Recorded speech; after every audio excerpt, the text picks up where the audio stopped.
How to change your profile picture on YouTube. Hey everyone, welcome back to our channel. In today's video I will guide you on how you can change your profile picture on YouTube, so make sure to watch the video till the end.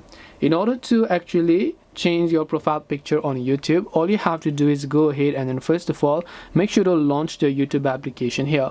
Once you launch the YouTube app, you're going to be able to see this type of interface where what you need to do is just come to your YouTube profile icon, and this is actually my YouTube account. Now the thing about channels and your YouTube account is actually quite different. So if you're talking about a channel, you have to go to YouTube Studio and edit it, but if your channel is also this main one right over here, first of all you can tap on switch account and select the exact channel or the account that on which you want to change the profile picture.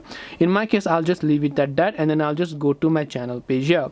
All I need to do is just tap the edit icon right next to this channel, and here you can see the camera icon. Tap on it, and now you can just choose a new photo that you would like to change to, and after you've done that you should be able to change your YouTube profile picture.